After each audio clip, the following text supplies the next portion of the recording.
Hi ಎಲ್ಲ ನಮಸ್ತೆ. ಯಾರೆಲ್ಲ ನನ್ನ ವೀಡಿಯೋ ನೋಡ್ತಿರೋ ಪ್ಲೀಸ್ ನನ್ನ ವೀಡಿಯೋ ಫಾಲೋ ಮಾಡಿ. ಸಂಬಂಧಿಕರು ಯಾವ್ಯಾವ ಥರ ಇರ್ತಾರೆ ನೋಡಿರಿ. ನಾನು ಒಂದು ಮೊಬೈಲ್ ತೊಗೊಂಡಿದ್ದೆ, ಅದು ಸ್ವಲ್ಪ ಪ್ರಾಬ್ಲಮ್ ಆಗಿತ್ತು. ತೋರಿಸೋಣ ಅಂತ ಹೇಳಿ ನಾನು ಮೊಬೈಲ್ ಶಾಪಿಗೆ ಹೋಗಿದ್ದೆ, ಅದೇ ತೊಗೊಂಡಿರೋಂಥ ಶಾಪಲ್ಲಿ. ಆಮೇಲೆ ಅವರು ಹೇಳಿದರು ನೋಡ್ತೀವಿ, ಸ್ವಲ್ಪ ಹೊತ್ತು ವೇಟ್ ಮಾಡಿ ಅಂತ. ನಾನು ಕೂತ್ಕೊಂಡಿದ್ದೆ. ಅಲ್ಲಿ ಒಂದು ಫ್ಯಾಮಿಲಿ ಬಂತು, ಅಪ್ಪ ಅಮ್ಮ ಮತ್ತು ಇಬ್ಬರು ಮಕ್ಕಳು. ಆಮೇಲೆ ಬಂದಾಗ ಅವ್ರ ಮಮ್ಮಿಗೊಂದು ಫೋನ್ ಬಂತು. ಅವ್ರ ಮಗ ಅವರು ಮೊಬೈಲ್ ನೋಡ್ತಾಯಿದ್ರು. ಅವ್ರ ಮಮ್ಮಿಗೆ ಹೇಳಿದರು ಯಾರೋ ಹುಷಾರಿಲ್ಲ, ಅಡ್ಮಿಂಟ್ ಇದ್ದಾರೆ ಅಂತ. ಸರಿ ಸಾಯಂಕಾಲ ಬರ್ತೀನಿ ಅಂತ ಅವ್ರ ಮಮ್ಮಿ ಹೇಳಿ ಫೋನ್ ಕಟ್ ಮಾಡಿದರು. ಫೋನ್ ಕಟ್ ಮಾಡಿದ್ಮೇಲೆ ಮಗಳು ಕೇಳಿದ್ಲು ಯಾರಮ್ಮ ಅಂತ. ಆಮೇಲೆ ಅವರಮ್ಮ ಅಂದರು ಈ ಥರ ಇದು ಎರಡು ಪಾಪುನ ಅಡ್ಮಿಂಟ್ ಮಾಡಿದಾರಂತೆ, ಹೋಗಿ ಸಾಯಂಕಾಲ ನೋಡ್ಕೊಂಬರ್ತೀನಿ ಅಂತ. ಹೌದೇನಂತ ಮಗಳಂದ್ಲು. ಹೋಗಿ ಬಿಸ್ಕೆಟ್ ಕೊಟ್ಟು ನೋಡ್ಕೊಂಬರ್ತೀನಿ ಅಂತ ಅವರಮ್ಮ ಅಂದರು. ಅದಕ್ಕೆ ಮಗಳಂದ್ಲು ಬಿಸ್ಕೆಟ್ ಏನಕ್ಕೆ ತಗೊಂಡು ಹೋಗ್ತೀಯಮ್ಮ, ಚಾಕ್ಲೇಟ್ ತೊಗೊಂಡು ಹೋಗು, ಮಕ್ಕಳಲ್ಲ ಅಂತ ಅವ್ರು ಅಂದರು. ಆಮೇಲೆ ಮಗ ಕೇಳಿದ್ನ ಏನಮ್ಮ ಅಂತ, ಹಿಂಗೆ ಮಕ್ಳಿಗೆ ಅಡ್ಮಿಂಟ್ ಮಾಡಿದ್ದಾರೆ, ಅದಕ್ಕೆ ಹೋಗಿ ನೋಡ್ಕೊಂಬರ್ತೀನಿ ಅಂತ. ಅದಕ್ಕೆ ಮಗಳಂದ್ಲು ನೋಡು ಅಮ್ಮ ಬಿಸ್ಕೆಟ್ ತೊಗೊಂಡು ಹೋಗ್ತಾರಂತೆ, ಅದಕ್ಕೆ ನಾನು ಚಾಕ್ಲೇಟ್ ತಗೊಂಡು ಹೋಗಂತ ಹೇಳಿದೆ ಅಂತ.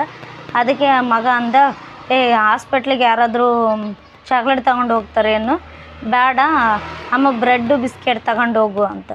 ಅದಕ್ಕೆ ಅವರಮ್ಮ ಅಂದರು ಆಯ್ತು ಬಿಡು ಏನಾರು ತೊಗೊಂಡು ಹೋಗ್ತೀನಿ ಅಂತ. ಮತ್ತೆ ರಿಟರ್ನ್ ಮಗಳು ಬಂದಳು, ಅಮ್ಮ ಹಣ್ಣು ತಗೊಂಡು ಹೋಗ್ಬಿಡು ಅಂತ. ಅವಾಗ ಹಣ್ಣು ತಗೊಂಡು ಹೋಗಂತ ಅಂದಾಗ ತಾಯಿ ಅಂತಳ್ರಿ ಅವ್ರ ಮಮ್ಮಿ ಅಂತಾರೆ ಏನಂತ, ಹಣ್ಣೆಲ್ಲ ಕಾಸ್ಟ್ಲಿ ಇದಾವ, ಹೆಂಗೆ ತೊಗೊಂಡು ಹೋಗಲಿ, ಅದು ಎಲ್ಲ 500-600 ರೂಪಾಯಿ ಆಗುತ್ತಂತ. ನೋಡಿರಿ, ಒಂದೆರಡು ಜೀವ ಹಾಸ್ಪಿಟಲಲ್ಲಿ ಮಲಗಿದ್ದಾವೆ.